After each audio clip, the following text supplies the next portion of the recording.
Hello guys, welcome to the Time Bomb channel again, and I'm your host, the Bombardier.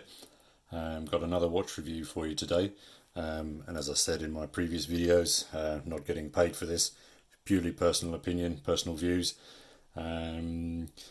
Specifically today to look at a watch that's kind of hard to see in store, simply due to the fact that it's pretty much sold out everywhere. Well, it certainly is around me anyway. And that watch of the day today is the Casio G-Shock GBX-100 1ER in the UK, or I think in the rest of the world it's just referred to as the 101. Let me just get rid of the box. So I bought this particular G-Shock from G-Shock UK. Paid £149, which I believe is the stock price. So here's the beauty, and here's just a little tag reference, so you can see product code there. This was on the second stocking of the watch, as first time round sold out. I then signed up to the wait list, received the information that it was back in stock again. Went to purchase and didn't work. Had to call up customer services because letting them know, it's in stock, I can't buy it, it's in stock, and they said yeah, they had problems. Just a little side note is that I was trying to purchase it through Google Chrome, but when I did that it was saying that the product was unavailable. I then actually tried it through Firefox and it worked. I hope I'm not going to get sued by Google or Firefox for this experience, but that was my experience anyway. Again, I think throughout most of the UK now, this model is pretty much sold out. At present, there are 3 versions of this watch. There is the 101ER, which is the black one, which I'm holding here. Then there is the teal or blue, which is the 100-2, and then the 100-7 two-tone version, which is ideal for all of you Scar boys and Scar girls out there. These all sit within the G-lide or glide family that has been around for a while. I haven't myself owned any of the other glides, but simply put, I think this new model seems to put a level of polish and finesse on the older models. It adds in a whole bunch of data tracking without actually a substantial price increase. I really did like the teal, the blue, and yeah, depending on future purchases, I may even stretch to getting one, as it's attracting a lot of attention. And the feedback online is that in real person, that blue, that it is that light pale blue, looks uber sexy in real life. The two-tone version, I looked at it and I kind of thought, white strap, yeah. Me using it for a couple of weeks, it's going to be turning into like an off-white beige dirty thingy that I'm going to need to wash regularly. Meh. Looking at the specs, this is unfortunately a battery model, which has an estimated 2-year life. And simply, again, personal view, all of my other G-Shocks are solars. I hope perhaps in later versions they bring in a solar version, but I'm not completely sure that they're going to do this, because I think it will impact on the design of the face, and also because I'm not particularly sure if there's actually enough space around here, and also because of the module inside and the volume of work that it actually does. I'm not sure if a complete solar will support that.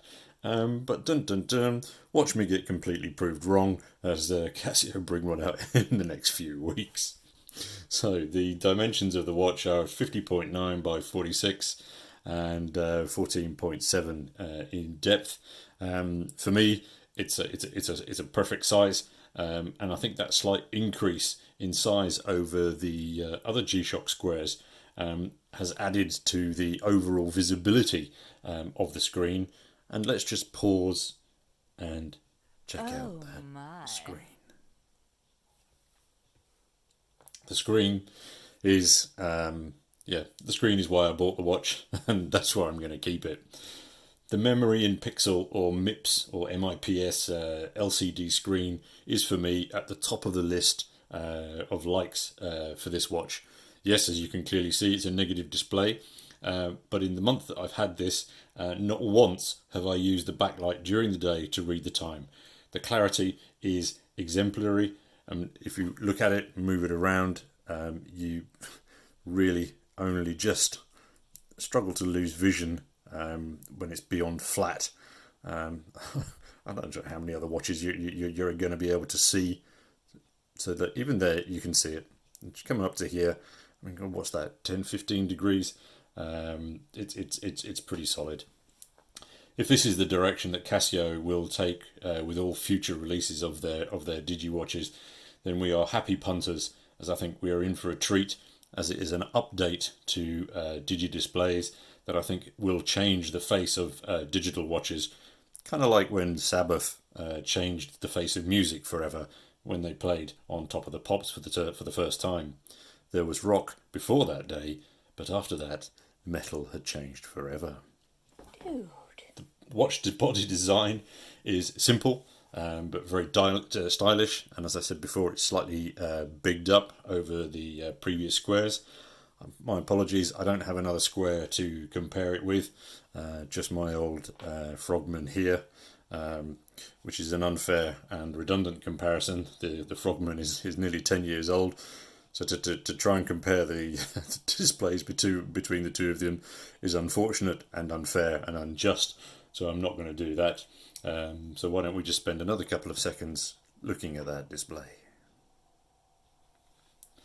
The steel, I mean, I guess you could call it a bezel. It's like a bezel.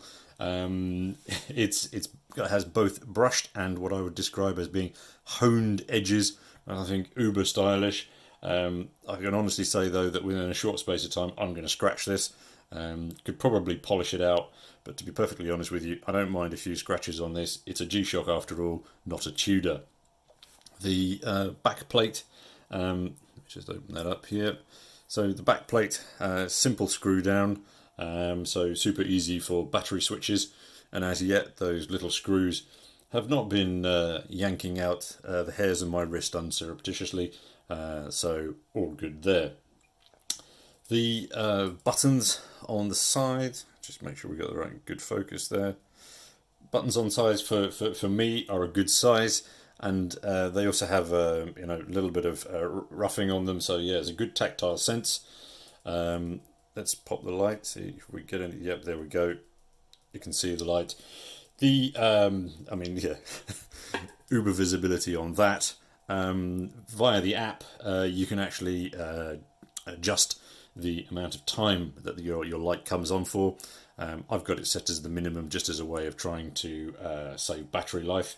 But as I said previously, in the month that I've had this, I haven't used that backlight once during the day to be able to check the time. Going camping next week, so perhaps in the Brecon Beacons, on a late night, I'm probably going to need that backlight at the moment during the day. It really is not an issue.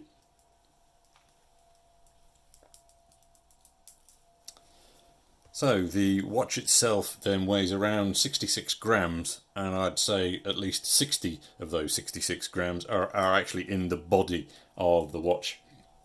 That's the first thing that I noticed when I took it out of the box, was actually how floppy or top heavy it actually feels.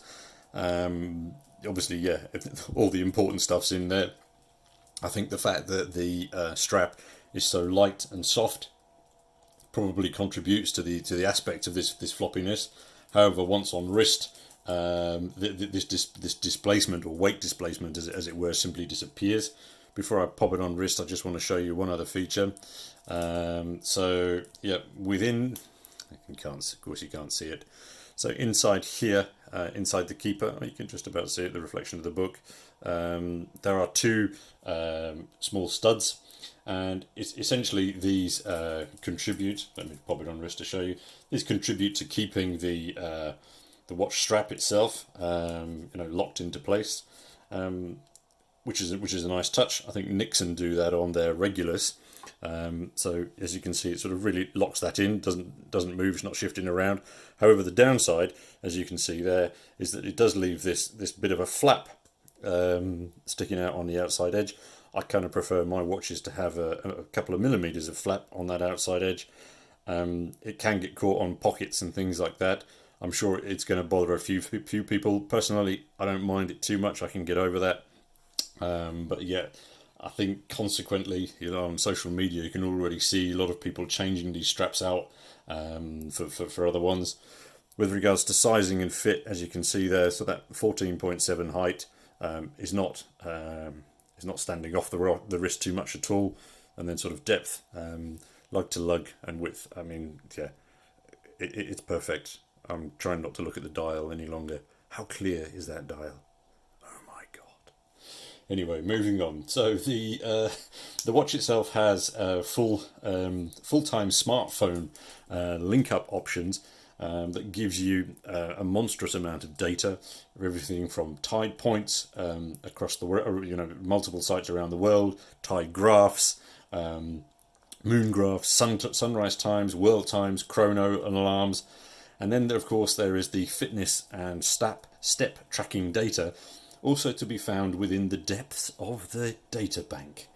Now, yeah, this is something I think that has already received a little bit of attention. The software and the menu tree actually within the watch, for me, are off-putting. And I know that I'm an old fart, but the phone link setup was a total ball ache. So the instructions that came in the box said, connect your watch to the G-Shock app. So I downloaded the G-Shock app and spent 20 minutes faffing around failing to connect it to my phone. I then had the bright idea to check the Casio UK page and saw that actually that here in Blighty, we need to use the Casio Move app instead. So having installed that, I managed to get it to work. However, for me, the functions are a little bit slow. So let's just show you something like here with a Chrono Stopwatch. So we start it, and it's ticking along nicely. Dum-de-dum-de-dum.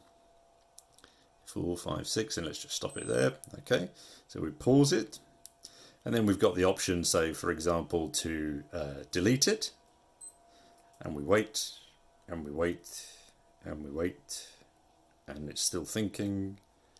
And yes, it's still thinking. Please wait. Okay, finally. All right. Okay. I don't understand what the delay is here. And there's another YouTube channel by a really smart chap called Watching Casio. His channel has a full review of the software, so I'm not going to repeat everything that he's done because his video is a lot of hard work and he deserves, full kudos for that. I think his pause timeouts were around 5 seconds, and he was really questioning the design software that gone into this, and really should they have actually released it. Yeah, I think he's got a very good point, and that's actually the same with most of the functions, and as a consequence it actually puts me off using them. However, I don't need my watch to tell me that I've got a text message, or my watch to tell me that I've got an email, or my watch to tell me that I'm getting fat. I have a phone, I have a computer, and I have a mirror at home. So I'm probably never going to really using the step function or the gym workout functions in here, etc. But I'm sure to many people these functions are already a part of their daily lives, where I've got colleagues at work who are always checking their watch for messages off their phone, for their emails and everything like that. So I'm sure for those people it's going to fit straight into the party of their lives instantaneously, and I think that could be slightly detrimental. Rambling on a little bit, I had a Garmin Tactics previously, and that presented me with similar menu issues, and it was like 20 button presses in order just to get to where you want, which resulted in me not using any of the functions. Before COVID, I travelled a lot for work, and getting off flights and spending 5 minutes trying to find the time adjust in the Garmin was a total faff for me. However, it was funny once, as in Dubai, as I was stood cussing the Tactics, as I fumbled blearily eyed with the menu, a guy saw me, came over and regaled me with stories of his exact same experiences with his Garmin, and from that point on he'd moved back to analog whenever travelling. But back to the the GBX. Okay, so taking more time to learn the menus, yes, is a valid riposte, but meh, for me, it's a negative. So I sincerely hope Casio aim to correct these slowdowns and perhaps just make that menu tree a little clearer. However, obviously this is, I think primarily it's it's a water sports oriented watch, and the surf orientated data functions are very easy to access, and I think they're going to keep our waterborne cousins updated without too much hassle. I think with the standard 200-meter water resistance and bulletproof tank-like construction, I think Casio have excelled here by offering a watch that is a significant step up with offer and quality. But I honestly reckon that where they've scored so high is by pricing it just at the sweet spot for many people. And I think due to it being almost totally sold out repetitively, with recent restocks here in the UK, even during the virus lockdown, clearly leads me to conclude that, in my view, this model is probably going to overtake the original G-Shock squares in popularity. Super excited to see what variants Casio come out within the next couple of months. So guys, let me know what you think. Are we going to cut the red wire or the black wire on this little watch? Thank you very much indeed, YouTubers. Thumbs up and what have you below if you feel appropriate. Thank you very much indeed for your time and for your view. And until next time, this is your host, the Bombardier, signing off. But signing off looking at that dial.